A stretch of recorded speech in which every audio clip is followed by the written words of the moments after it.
गोप्यश्चा कर्णमुदिता यशोदाया सुतोद्भवम् आत्मानं भूषयान् शक्रुर्वस्त्राकल्पाञ्जनादिवी। गोपियों के कान में गया, यशोदा को पुत्र हुआ। गोपियां बड़ी प्रसन्न हुई। देखो, हमें जिसकी प्रतीक्षा हो और उसके आने की सूचना मिल जाए तो आनंद होता ही है ना। हम जिसे चाहते हैं, जिसकी बहुत दिनों से प्रतीक्षा कर रहे हो और उसके आगमन की सूचना मिले तो अंदर में उल्लास प्रकट होता है, आनंद प्रकट होता है। गोपियां प्रतीक्षा कर रही थी। जैसे ही कानों को देखिए, क्या बोलते हैं, लाइव कमेंट्री चल रही है, सीधा प्रसारण। और भगवान सुखदेव ऐसे कथा सुना रहे हैं जैसे वहां बैठ के देख रहे हो, और ऐसा सुनाने वाला भैया मिला नहीं कोई। इतना सटीक सुंदर चित्रण कर रहे हैं।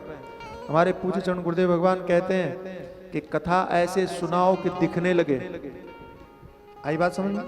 कथा ऐसे सुनाओ कि दिखाई देने लगे, और कथा ऐसे सुनो कि दिखाई देने लगे। इतने सावधान होकर के सुनो कि वो नजर आने लगे। तो कहा, गोपियों के कानों में शब्द गया, यशोदा के संतान हुई। भगवान सुखदेव कहते हैं उनके हृदय प्रफुल्लित हो गए, आनंदित हो गए। तो क्या हुआ? आत्मानं भूषयान् शक्रुर्वस्त्राकल्पाञ्जनादिवी। अगर आपको पता चले कि जिसे आप चाहते हैं वो आ गया, तो आप क्या करेंगे? मिलने के लिए दौड़ लेंगे ना, मिलने के दौड़ लगा देंगे। तो भगवान सुखदेव कहते हैं गोपियों को जैसे ही पता चला कि यशोदा को पुत्र हुआ तो गोपियां भी दौड़ी। लेकिन कहां? नंद बाबा के घर की ओर। बोले नहीं, तो बोले पहले अपनी घर की ओर दौड़ी। बाहर सुना, गलियों में सुना, तो पहले कहां गई? बोले अपने घर की तरफ गई। ऐसा क्यों? नंद बाबा के घर की तरफ क्यों नहीं गई?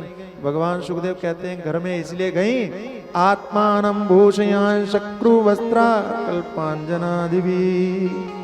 क्योंकि उन्हें अपना श्रृंगार करना था, अपने आप को सजाना था, इसलिए पहले घर में गई।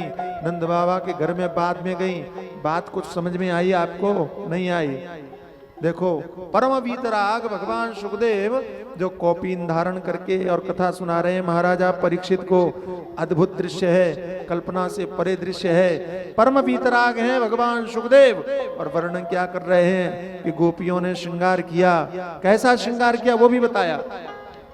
गोप्या सुमिष मणिकंडल निष्कंठ्य चित्रांबरावतिशकाच्युतमाल्यवर्षा नंदालयं सबलया व्रजतीर्विरेजु व्यालोल कुंडल पयोधरहार शोभा। गोपियों ने क्या क्या पहना ये भी बता रहे हैं। लोगों को बड़ा आश्चर्य हुआ कि वीतराग होकर के, परम वीतराग होकर के, और गोपियों के श्रृंगार का वर्णन क्यों कर रहे हैं? तो किसी ने पूछा कि महाराज आप महात्मा होकर के किस स्त्री ने क्या पहना ये क्यों बता रहे हो? इसकी बताने की जरूरत क्या है? तो भगवान सुखदेव ने कहा जरूरत है। क्यों?